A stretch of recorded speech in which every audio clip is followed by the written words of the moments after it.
Thanks, Tony. Appreciate everybody coming today, and welcome to Detroit, and welcome to the General Motors annual meeting, at least preparation for that.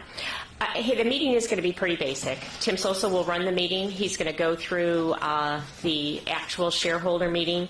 We have 6 proposals that have been submitted by GM, one of which includes electing our board of directors. We also have 2 shareholder proposals.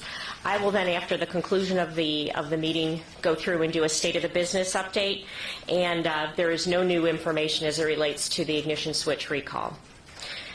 From a business update perspective, we're really going to focus on the momentum that we had in 2013 and how that's carried into 2014. In the first quarter, I think you saw that we had progress around the world. That's continuing. Again, this is solid progress, excluding the impact of the recalls. We expect to continue to see that strong performance in Q2, and really building momentum as you just look around the world, from being able to maintain sales in North America, and actually on the strength of our brand and the strength of our products. Again, strong sales of a very good market in China, and good sales. In fact, you'll hear that Cadillac is doing very well globally, a lot of that fueled by China. We continue to strengthen the Opel brand, and we're seeing that having positive impact on what we're doing from a Europe perspective. And then, again, managing through some of the issues we have in some of the parts of the world that are a bit more challenged. So that will be the content of the business update. From a message perspective, we have nothing new to report since last Thursday, but I will say we did have a 24-hour web chat with our employees at the end of last week to really do the work, and we know the hard work, and it's not going to happen overnight, but the work we need to do to make sure we create the right culture of accountability and a focus on the customer. And that's the work that we're already undertaking, and we'll continue to drive with quite a bit of effort by the entire leadership team.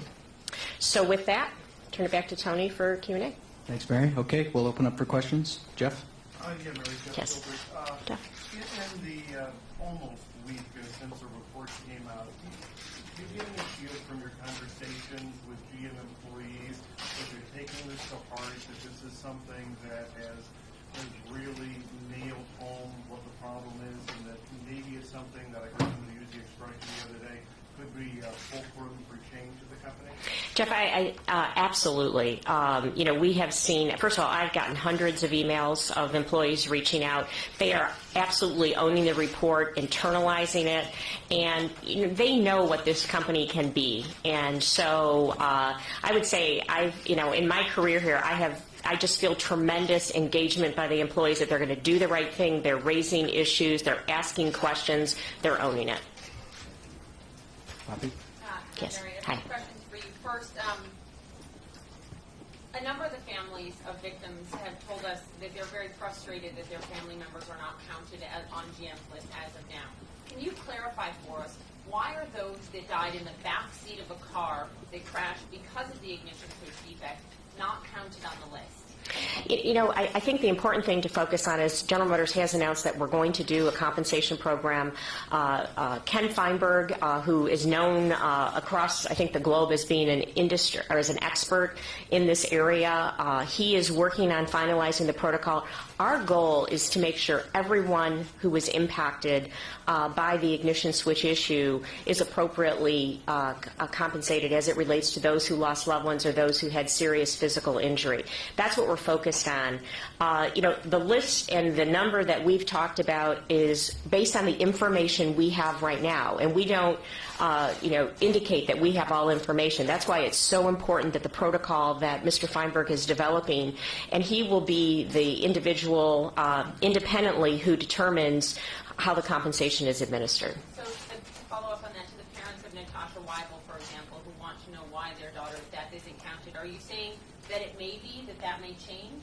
Again, we don't know. Right now the information we have indicates the number of 13.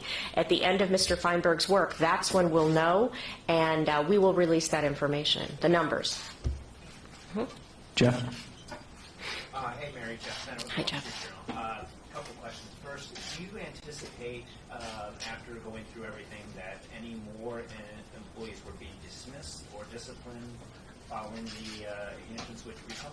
As I said in my remarks last week, we feel, again, after reviewing the extensive Valukas report and the senior leadership meeting and going through, we feel that report, we feel we have taken the appropriate actions as it relates to the ignition switch recall. Okay, and just lastly, also, you had taken a charge of $1.7 billion for some of the recalls that you had done, and now you've added more. Do you anticipate taking additional charges maybe in the next quarter and perhaps into the fourth quarter regarding recall-related issues? As I said, we've redoubled our efforts, and we believe that the work that we're doing to make sure we're going across and being exhaustive will be largely or substantially complete by the end of second quarter.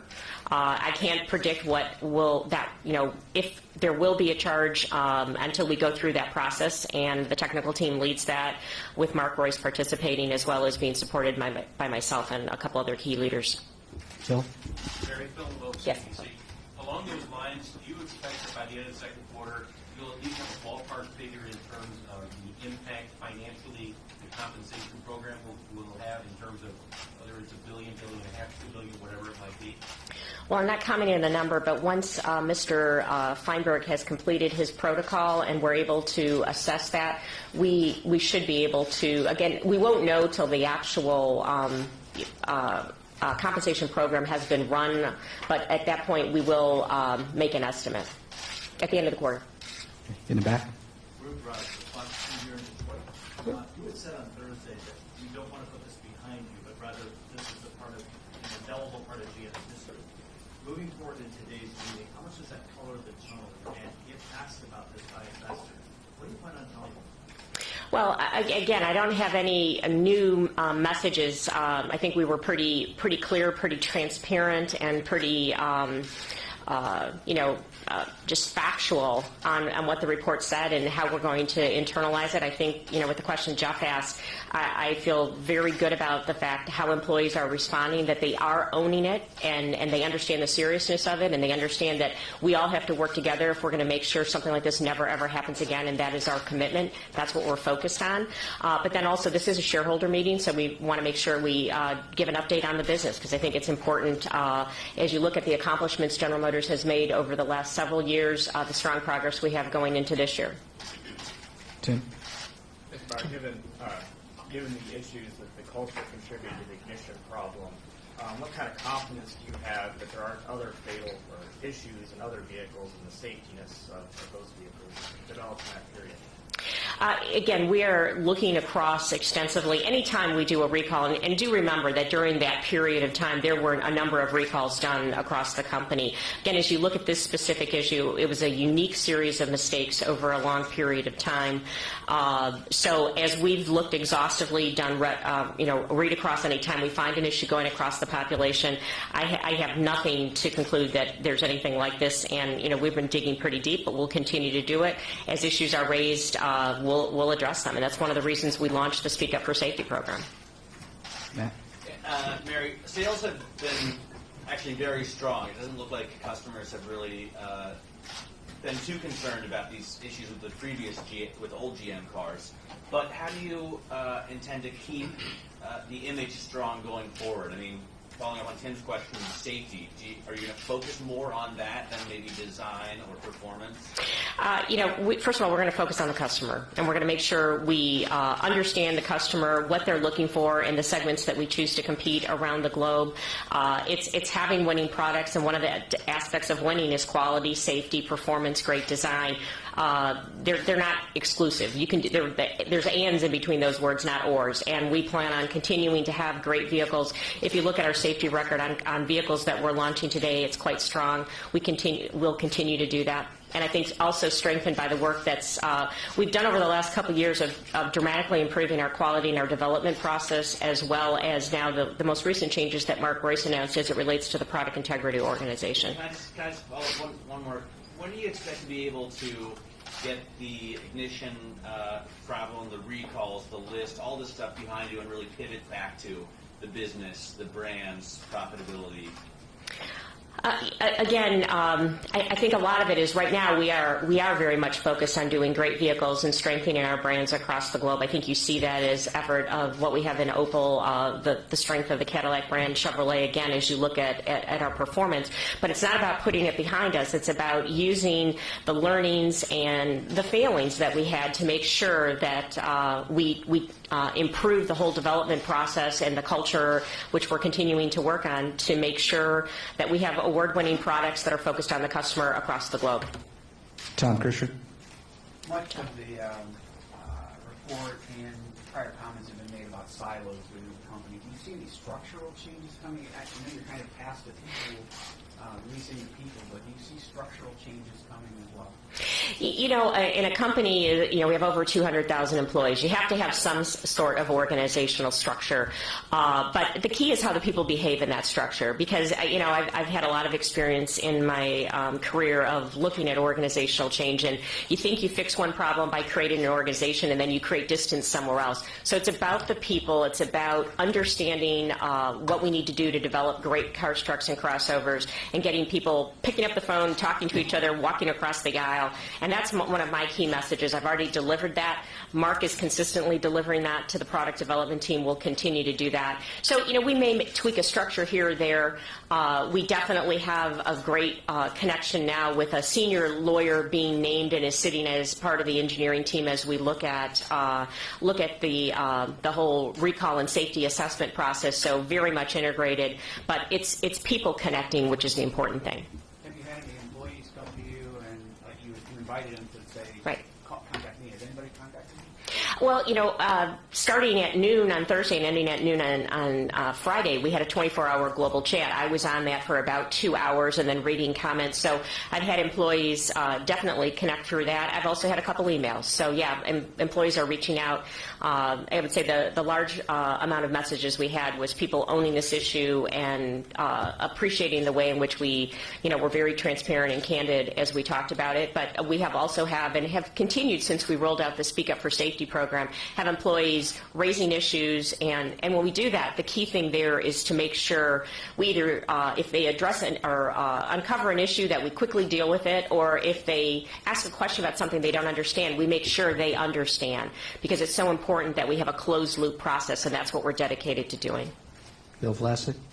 Mary, did you personally approve the firing for dismissal of all 15 employees, and have you spoken with any of them?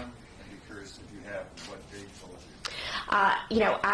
It was, as I said last week, it was the leadership team. We met as a group. I was a part of that group. And, beyond commenting about the individuals and their departure from the company, I don't have any further to say. Jeff Locke. Yeah, Jeff Locke from Fox Business.